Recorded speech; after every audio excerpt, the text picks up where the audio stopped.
함께 인사하시겠습니다. 하늘까지 함께 갑시다.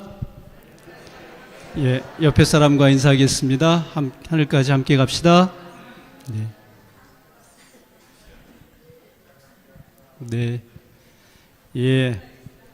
안식일학교 시간에 이렇게 환영하지 못한 몇몇 분들이 저희가 예배가 또 시작되면서 이렇게 또 오셨네요. 우리 김유미 집사님 옆에 부군 되시는 우리 김영규 성도님 함께 또 참석하셨습니다. 네, 주님의 이름으로 축하합니다. 예, 환영합니다. 또 우리 강금당 집사님의 어떻게 큰 따님인가요? 작은 따님인가요?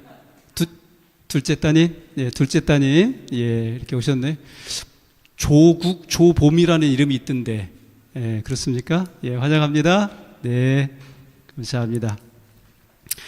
오늘 저는 들판에 곡식들이 무르익어가고 있는 이때 잠시 후면은 이제 추수하는 일꾼들의 손길이 바빠질 것이잖아요. 그래서 추석이 가까운 때라 추수에 대해 생각해 보는 것이 의미 있겠다, 그렇게 생각을 하고 오늘 말씀의 제목을 추수라고 그렇게 정해 보았습니다. 그래서 오늘은 추수라는 제목으로 하나님의 말씀을 증거하도록 하겠습니다. 우리 레위기 23장 22절의 말씀을 다 같이 읽겠습니다. 시작. 너희 땅에 곡물을 벨 때에 밭 모퉁이까지 다 베지 말며 떨어진 것을 줍지 말고 그것을 가난한 자와 거류민을 위하여 남겨두라. 나는 너희의 하나님 여호와이니라. 아멘. 애굽을 떠난 이스라엘 백성이 시내 광야에 와서 성소를 짓기까지 딱 1년이라는 시간이 걸렸습니다. 그리고 성소 완공 후에 성소의 기능과 또 담당자들을 위해서 그리고 가나안 땅에서의 규례를 설명한 것이 레위기인데요. 출애굽기가 아니라 출애굽한 지 2년째 첫째 달, 한 달 동안에 하나님께서 모세를 통해서 주신 기별이 레위기의 말씀입니다. 그런데 오늘 그 규례들 가운데 하나를 보니까 하나님께서는 이스라엘 백성이 추수할 때 지켜야 할 어떤 규례를 말씀해 주셨습니다. 사람들은 땅 모퉁이에 있는 것까지 뭐 하지 말라고요? 다 이렇게 수확하지 말라고 한 것입니다. 땅에 떨어진 곡식도 주워서는 안 된다고 그렇게 말씀을 하셨습니다. 그래서 오늘 이 시간에는 이 본문이 가지고 있는 실제적인 의미가 어떤 뜻인지, 그리고 또 이것이 또 상징적인 어떤 의미가 있다면 그 상징적인 의미는 무엇인지, 이 두 가지를 우리 성도님들과 함께 살펴보도록 하겠습니다. 첫째는 실제적 의미인데요. 자비하신 하나님을 기억하고 자비를 베풀라고 하는 그런 의미가 이 말씀에 담겨 있다고 하는 것이죠. 그러니까 이스라엘 백성이 들어가서 살 가나안 땅에는 가난한 사람들이 늘 그들 곁에 있을 거라고 하는 이야기입니다. 고아와 가부와 외국인 노동자와 기초생활수급자가 주변에 항상 그들 가까이 있을 것이었습니다. 그래서 하나님께서는 그들을 위해서 추수할 때 어떻게 하라고요? 곡식을 좀 남겨두라, 이렇게 말씀을 하신 것입니다. 중국 베이징 저널이라고 하는 그런 잡지가 있는데 거기에 실렸던 기사입니다. 중국 상하이의 초등학교 3학년 아이가 주말에도 일하는 아버지를 바라보면서 이렇게 물었습니다. 아빠는 하루에 얼마 벌어요? 그랬더니 아버지가 심드렁하게 그건 알아서 뭐하게, 아빠는 30위안밖에 못 벌어. 여러분 30위안이면 어느 정도 됩니까? 저는 중국을 안 가봐가지고 그 값이 우리나라 돈으로 따지면 얼마나 되는지 잘 모르겠습니다만은, 예.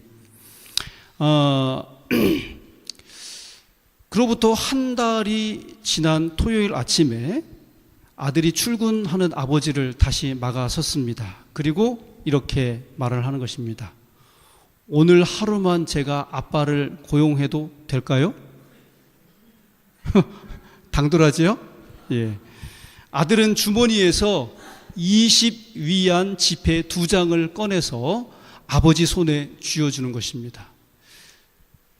근데 그 아이가 그 40위안을 모으기 위해서 한 달 동안 점심 때 점심을 먹지 않고 만두 2개로 끼니를 때웠다는 것입니다. 그래서 아들은 30위안으로 아버지를 그날 사고 나머지 10위안 가지고 공원 입장권과 도시락을 사서 아버지와 놀고 싶어서 이렇게 했던 것입니다. 여러분, 이야기를 들으니까 좀 가슴이 짠하지 않습니까? 예. 근데 이 이야기가 이 중국만의 이야기일까요? 그렇지는 않을 것입니다. 지금 뉴스를 종종 이렇게 보면 미국 대선과 관련된 이야기가 나오지요. 근데 여러분, 미국도 그렇고 우리 한국도 그렇고 이 대통령 후보들이 이제 공약을 하잖아요. 근데 그 공약 중 하나가 뭐에 관한 것입니까? 복지에 관한 그런 이야기가 될 것입니다. 쉽게 말하면 분배를 어떻게 하느냐가 대단히 중요한 이슈가 된다고 하는 것입니다. 왜냐하면 우리가 사는 이 사회는 갈수록 빈익빈 부익부가 심해지고 있는 그러한 시대이기 때문입니다. 혹시 여러분 파레토의 법칙 혹은 80대 20의 법칙이라고 하는 말을 들어보신 적이 있으신지요? 이게 무슨 이야기냐면 결과의 80%가 원인의 20%에서 좌우된다고 하는 말입니다. 예를 들어 수신된 이메일의 20%만 필요하고 80%는 스팸 메일이라고 하는 것입니다. 그리고 20%의 사람과 통화한 시간이 총 통화한 시간의 80%를 차지한다고 합니다. 그리고 우리 집에 옷장에 여러 가지 옷이 많이 있지만은 즐겨 입는 옷의 80%는 이 옷장 안에 걸린 20%의 옷밖에 되지 않는다고 하는 것입니다. 근데 이 법칙은 이탈리아 인구 20%가 이탈리아 전체 부의 80%를 가지고 있다고 주장한 이탈리아 경제학자 빌 프레도 파레토라고 하는 사람이 주장을 했기 때문에 이렇게 이름이 붙여진 것입니다. 그런데 여러분, 요즘에는요 80%의 어떤 그 부를 20%가 가지고 있는 것이 아니라 어떻게 바뀌고 있어요? 1%가 대부분의 재산을 부를 소유하고 있다고 하는 것입니다. 그러니까 20%가 아니라 상위 1%가 그 많은 재물을 축적하고 있다고 하는 것이죠. 이 이야기는 쉽게 말하면 빈익빈 부익부가 더 심해져 간다고 하는 사실을 우리에게 이야기해 주는 것입니다. 그런데 하나님께서는 이렇게 부라고 하는 것이 어떤 사람들에게 편중될 것을 아셨기 때문에 가난한 자들을 위한 배려를 성경에 보면 기록해 두신 것입니다. 여기 우리가 아는 것처럼 매 7년째 되는 안식년이 되면은 어떻게 하라고요? 빚을 탕감해주고 종살이 하던 사람들도 어디로 가라고요? 이제 거기서 놓여놔서 집으로 가도록 그렇게 했습니다. 잘 아시는 것처럼 매 50년째 희년이 되면 땅을 돌려주어 아버지 세대의 가난이 자식 세대로 물려지지 않도록 그렇게 한 것입니다. 그러니까 이 제도는 부가 편중되지 않도록 하시려는 구조조정 정책이자 복지 정책이었다고 그렇게 말할 수 있을 것입니다. 오늘 본문에서처럼 하나님은 땅 모퉁이의 곡식을 다 수확하지 말라고 그렇게 말씀하셨습니다. 가난한 자들을 위해서 땅에 떨어진 곡식은 줍지 말고 어떻게 하라고요? 남겨두라는 것입니다. 신명기 4장 31절에 보니까 이 말씀은 우리 하나님을 이렇게 묘사하고 있습니다. 다 같이 읽겠습니다. 시작. 내 하나님 여호와는 자비하신 하나님이심이니라. 우리가 믿는 하나님은 어떤 분이시라고요? 자비하신 분이시랍니다. 우리 성도님들께서 우리 하나님께서 주시는 그 자비를 경험하고 살고 계십니까? 우리 누가복음 10장 29절을 보겠습니다. 여기 이런 말씀이 있네요. 그 사람이 자기를 옳게 보이려고 예수께 여짜오되 그러면 내 이웃이 누구니까? 그리고 여기 36절 말씀도 좀 보겠습니다. 내 생각에는 이 세 사람 중에 누가 강도 만난 자의 이웃이 되겠느냐? 여러분이 많이 읽고 들으셨던 선한 사마리아인의 비유에 나오는 말씀입니다. 29절은 이웃이 누군지 궁금해하는 한 율법사의 질문이고 36절은 율법사의 질문에 답하시는 예수님의 말씀입니다. 그런데 이 두 구절 사이에는 예수님께서 무슨 말씀을 하셨냐면 강도 만난 자의 한 사람에 관한 이야기를 하셨습니다. 제사장과 레위인은 강도 만난 사람을 어떻게 했다고요? 그냥 지나갔다는 것입니다. 그런데 유대인들이 그토록 싫어하고 미워하고 증오하는 사마리아 사람이 그 강도 만난 사람에게 도움을 주더라고 하는 것이죠.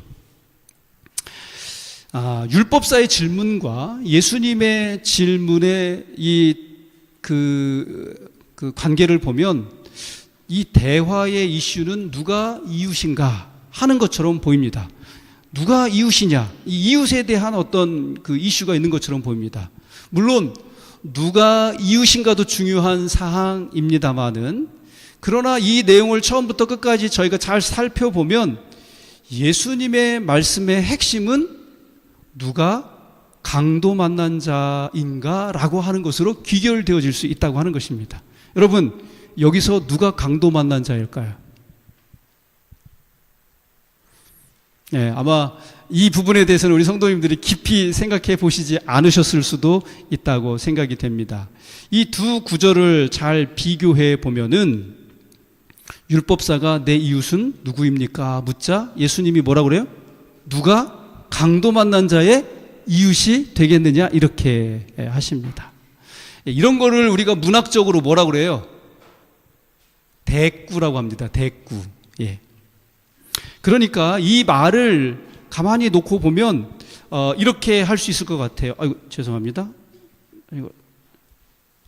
여기 맨 밑에 보면은 내 이웃이라고 하는 말과 강도 만난 자의 이웃이라고 하는 말을 이렇게 같이 놓고 보면 결국은 누가 강도 만난 자라는 거예요? 율법사가 강도 만난 자라는 사실을 저희가 알 수 있게 됩니다. 사실 예수님께서는 처음부터 이 율법사 자신이 강도 만난 자라는 사실을 깨달아 알게 되기를 바라셨어요. 근데 율법사는 그 사실을 전혀 모르고 있었기 때문에 자기를 옳게 보이려고 했습니다. 율법사뿐 아니라 여러분 가만히 생각해 보면 이 세상을 살아가고 있는 모든 사람이 다 뭘 만난 사람이에요?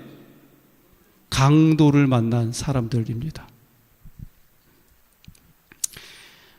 여기 지금 지하철 약도가 있는데요.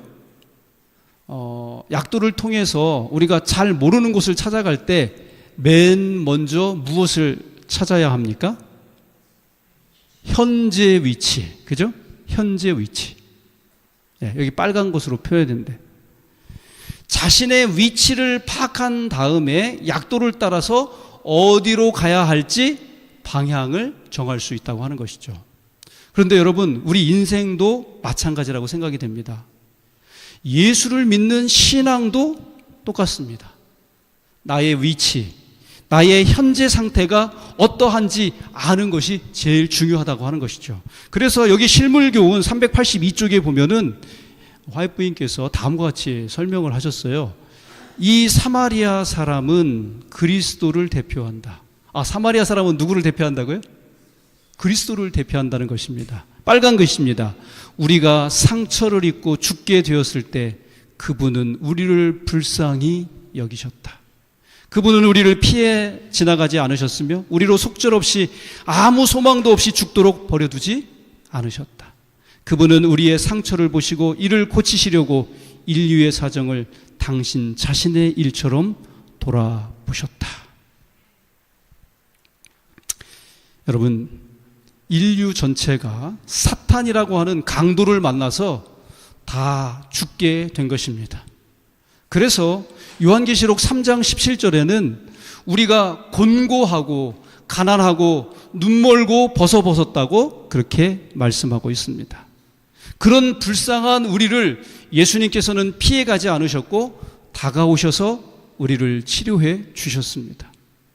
여러분, 그것이 바로 무엇이에요? 십자가입니다. 그리고 우리 모두는 예수님의 자비를 입은 자들이라고 하는 것이지요.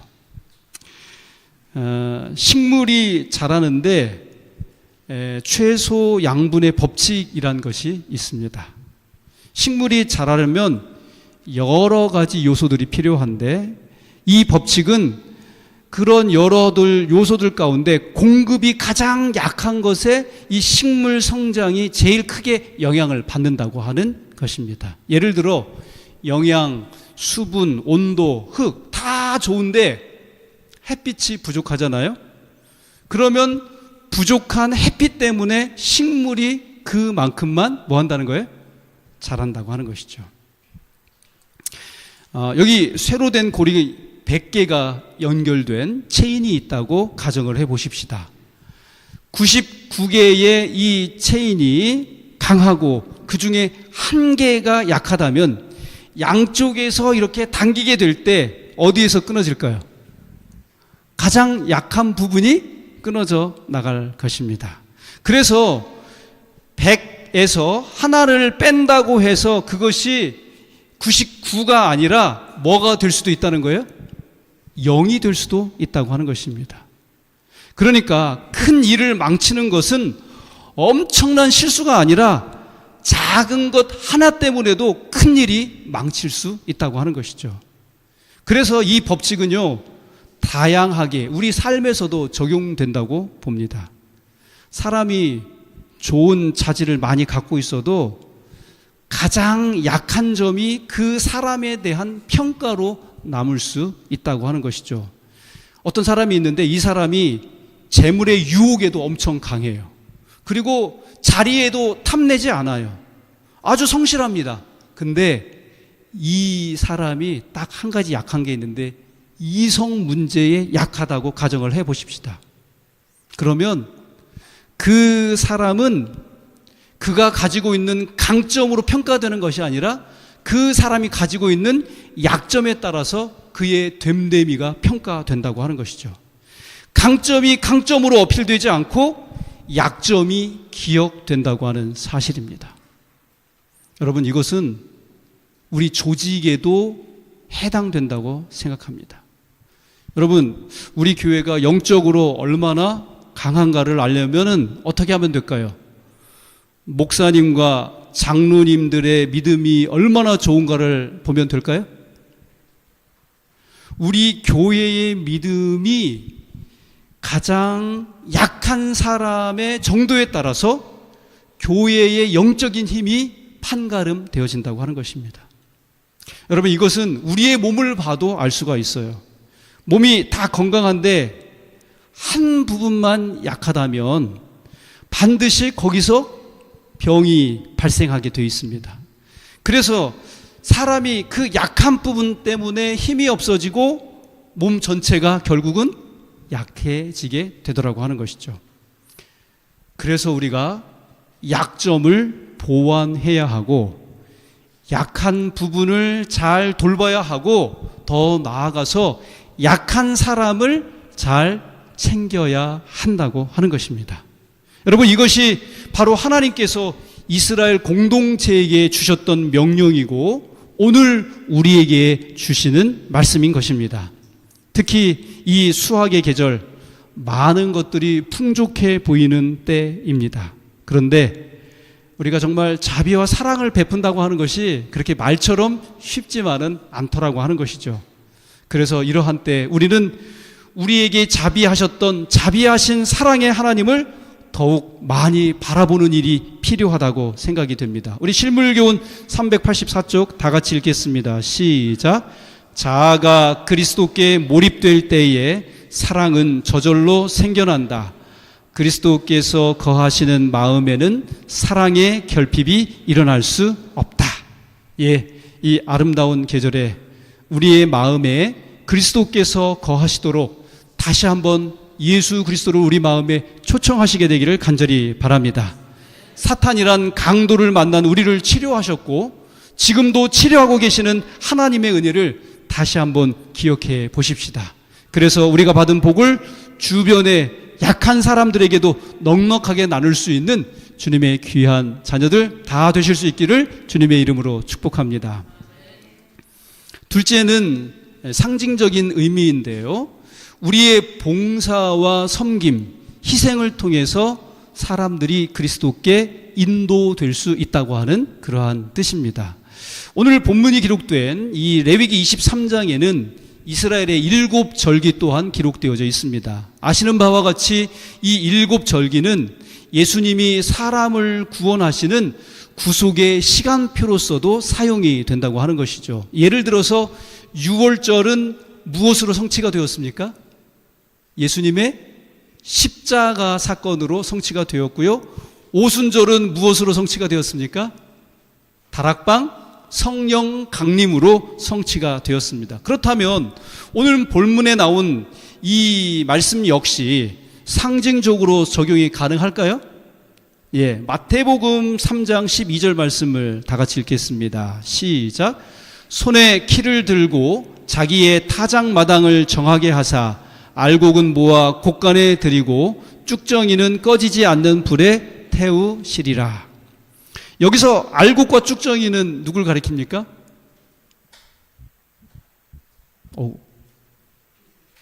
제가 너무 기습적으로 질문을 드리나요? 알곡과 쭉정이는 누굴 가리키죠? 알곡과 쭉정이는 사람을 가리키는 말입니다. 그죠? 예. 사람이 곡식이라면 예수님은 이 말씀을 통해서 볼 때 무엇으로 비유될 수 있을까요? 예수님은 추수하는 농부로 비유될 수 있을 것입니다. 그래서 여기 요한계시록 14장 14절에 보면 재림하시는 예수님 손에 여기 빨간 동그라미 보이십니까? 저기에 뭐가 있어요? 예수님 손에 예리한 낫이 들려져 있습니다. 그러나 여러분 오해하지는 마세요. 예수님이 이 땅에 오실 때 낫을 들고 오지는 않으십니다. 예.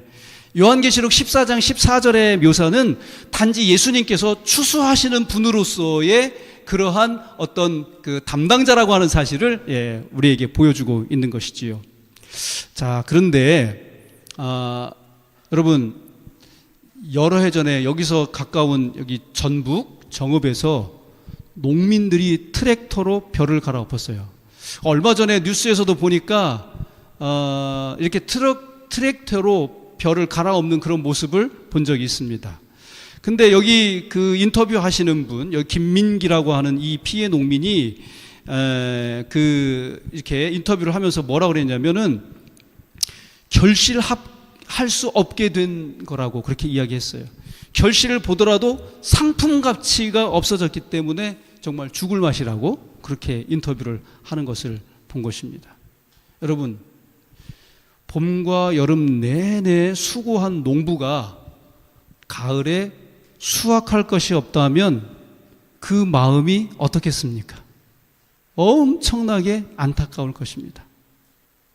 근데 그것은 사람을 구원의 열매로 추수하기 원하시는 누구의 마음이기도 하다는 거예요?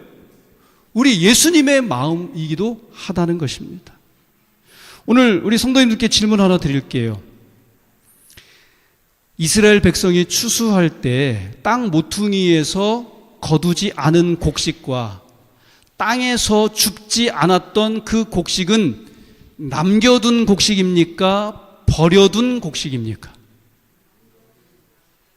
남겨둔 곡식 맞습니까? 틀림없지요? 예, 결코 버려둔 곡식이 아닐 것입니다. 곡식이 사람을 상징한다면 남겨둔 곡식은 남겨진 사람을 의미할 것입니다. 여러분, 제가 이렇게 말씀드리는 게 맞습니까? 맞아요, 틀려요? 맞지요? 그러면 남겨진 사람, 성경에서 그 신뢰를 한번 찾아보도록 하겠습니다. 사도행전 1장 9절로 11절입니다. 다 같이 읽겠습니다. 시작. 올라가실 때에 제자들이 자세히 하늘을 쳐다보고 있는데 흰옷 입은 두 사람이 그들 곁에 서서 이르되 갈릴리 사람들아 어찌하여 서서 하늘을 쳐다보느냐 너희 가운데서 하늘로 올려지신 이 예수는 하늘로 가심을 본 그대로 오시리라 하였느니라. 여러분, 저도 애들을 키우다 보니까요, 애들이 그 초등학교 저학년 1학년에서 3학년 될 때까지만 하더라도 어디를 이렇게 출타하려고 그러면은 엄마 아빠 쫓아가겠다고 막 이렇게 따라 나서고 그랬거든요. 근데 얘들이 조금 더 크고 초등학교 상급자가 되고 중학생만 돼도 부모님 따라가요, 안 따라가요? 절대로 안 따라갑니다. 여러분, 예수님께서 승천하실 때 제자들이 예수님 따라서 하늘 가고 싶었을까요? 안 가고 싶었을까요? 아, 왜 웃으세요? 엄청 가고 싶었을 것입니다. 그런데 예수님께서는 그들을 두고 가셨습니다. 남겨두셨나요? 아니면은 버려두셨나요? 남겨두신 게 틀림없습니까? 그렇습니다. 그들은 버려진 존재들이 아니었어요. 그렇다면 예수님께서는 왜 그들을 남겨두셨을까요? 왜 예수님께서는 하늘로 승천하실 때 예수님을 3년 반 동안 그물과 배를 버려두고 예수님을 따라다녔던 그의 사랑하는 제자들도 함께 데려가시지 왜 그들을 이 세상에 그대로 남겨두셨을까요? 그 이유는 이스라엘 백성이 추수할 때 곡식을 남겨둔 이유와 똑같다고 생각합니다. 다시 말하면 가난한 사람들 먹으라고. 그러니까 제자들이 이 세상에 남겨진 사명은 이 땅에서 사람들에게 먹히는 것이었습니다. 사람들을 잡아먹는 것이 아니라 사람들에게 먹히는 것이었다는 것이죠. 누구처럼? 예수님처럼. 여러분, 요즘 다른 사람을 잡아먹고 사십니까? 아니면 먹히고 사십니까? 우리 성도님들은 다른 사람들을 잡아먹고 삽니까? 아니면 다른 사람들에게 먹히고 사십니까? 여러분, 이 사람을 알아요? 모르시죠? 예, 저도 설교 준비하면서 알았어요. 이분이 어떤 사람이냐면 지금 현재 27세, 28세 정도 됐는데 우리나라 벤처기업 협회의 이사랍니다. 근데 이 사람이 언제 벤처기업 이사가 됐냐면 24살에 벤처기업 이사가 됐대요. 근데 이 사람의 이력을 보니까 어떠냐면은 고등학교 2학년 다니다가 자퇴를 했어요. 근데 자퇴를 한 이유를 보니까 이렇습니다. 뭐라고 돼 있어요? 죽음의 입시 경쟁 교육을 중단해 주세요. 과천 정부청사 앞에서 1인 시위를 했던 사람이에요. 근데 이 사람이 1인 시위를 하던 그 당시에 고등학생들이 한 4만 명가량이 학교를 떠났답니다. 이렇게 1인 시위를 했기 때문에 떠난 것이 아니라 뭐냐면 과도한 입시 경쟁 때문이었다고 하는 것이죠. 그래서 어떤 젊은 부부들은 자녀들을 데리고 아이들에게 이런 입시 지옥에서 살지 않도록 하기 위해서 어떻게 해요? 예, 외국으로 이민을 가기도 하죠. 여러분, 갈수록 치열해지는 경쟁은 학교에만 있는 것이 아니에요. 사회 전반적인 곳에서 피 튀기게 벌어지고 있다고 하는 것입니다. 그러니까 사람들이 살아남기 위해서는 다른 사람들을 어떻게 해야 돼요? 잡아 먹어야 된다고 하는 것이죠. 그런데 성경은 남겨진 제자들의 사명이 뭐라고 말씀하고 있어요? 먹히는 것이라고 말씀하십니다. 여러분, 제가 먹힌다고 표현을 했지만 다 아시잖아요. 여기서 먹힌다고 하는 말은 어떤 뜻이에요? 희생한다고 하는 말이죠. 손해본다고 하는 것이죠. 봉사하고 섬긴다고 하는 그러한 뜻이 되겠습니다. 그것이 초대교회의 사명이었고 오늘날 우리 그리스도인의 사명이기도 하다고 하는 것입니다. 여러분, 세상에는 저절로 되는 일이 없더라고요. 사람을 주님께 인도하는 일은 더더욱 그렇습니다. 우리 성도들의 사랑과 관심과 봉사와 섬김이 절대적으로 필요하다는 사실을 기억해 주시기를 간절히 바랍니다. 우리가 이 땅에 남아있는 이유는 사랑을 나타내어서 사람들을 주님께로 인도하기 위함이라고 하는 것이죠. 그 일은 결코 쉽지 않습니다. 그래서 더욱 예수님을 바라보고 예수님으로부터 우리가 힘을 얻어야 할 필요가 있다고 하는 것이죠. 여기 예언의 신 3권 262쪽에 있는 말씀 다 같이 읽겠습니다. 시작. 그들을 위하여 기도하는 크신 한 친구가 하늘에 있다는 것을 제자들이 알았으니 그것이 얼마나 큰 기쁨의 근원이 되었겠는가. 그리스도께서 눈에 보이도록 승천하셨기 때문에 하늘에 대한 그들의 시각이 완전히 바뀌었다. 여러분, 예수님의 제자들에게 이전까지 이 하늘은 어떤 공간이었다는 거예요?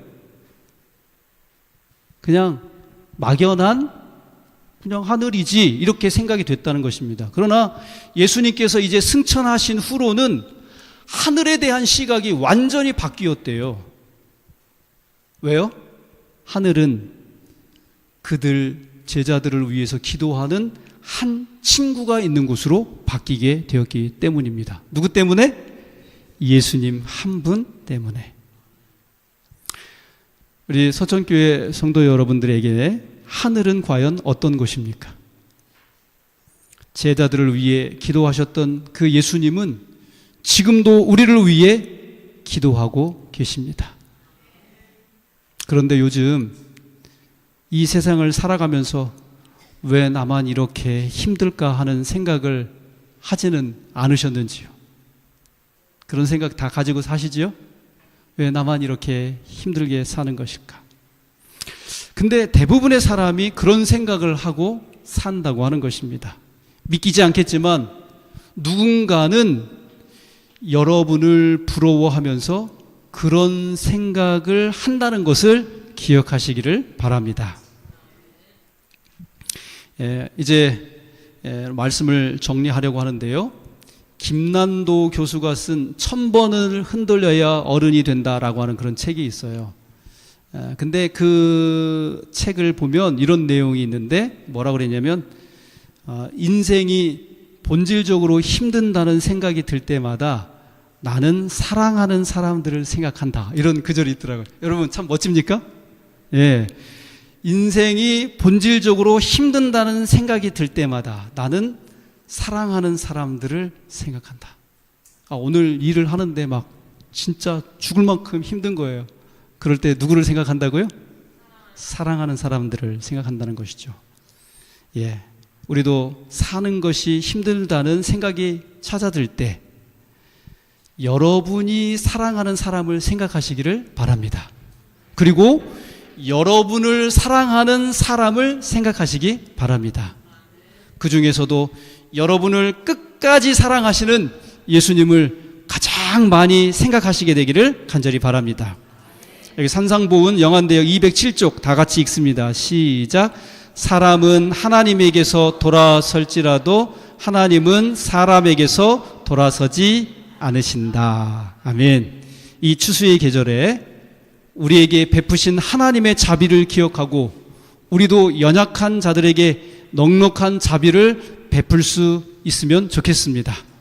이 추수의 계절에 우리 봉사와 섬김 그리고 희생을 통해서 사람들을 그리스도께로 인도하는 영적인 추수의 경험을 하시며 사시는 우리 성도님들 다 되실 수 있기를 간절히 바라며 오늘 말씀을 맺도록 하겠습니다.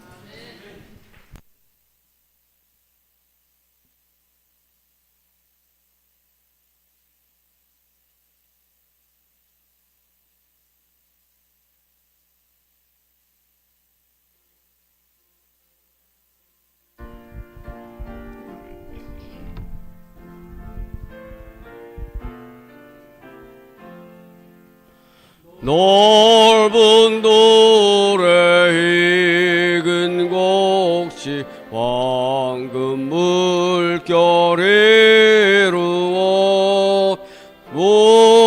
밤마다 서양빛에 향기 풍겨오도다. 모로 익은 곡식들은 낯을 기다리는데 때가 지나가기 전에 어서 거둬들이세. 부수할 것 많은 이때 일할 사람 적으나 부지런한 일꾼들을 주여 보내주소서. 모로 익은 곡식들은 낯을 기다리는데 때가 지나가기 전에 어서 거둬들이세. 먼동 들 때 일어나서 일찍 돌에 나가고 어두운 그늘 덮기까지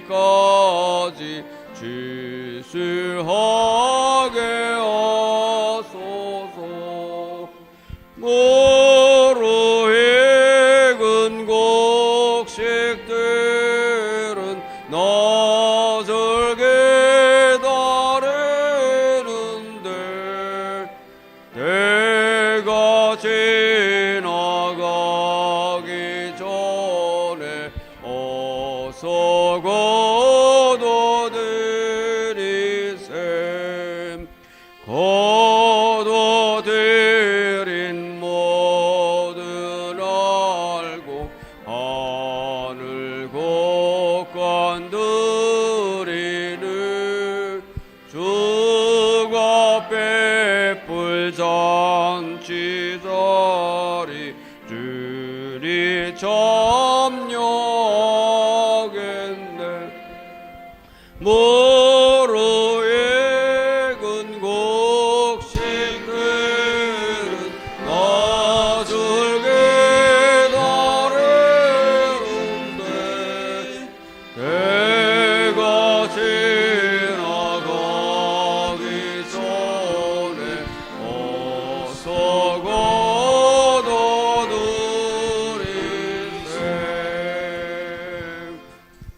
하나님 아버지, 우리를 하늘나라의 곳간에 거둬들일 알곡으로 여겨주시니 진심으로 감사합니다.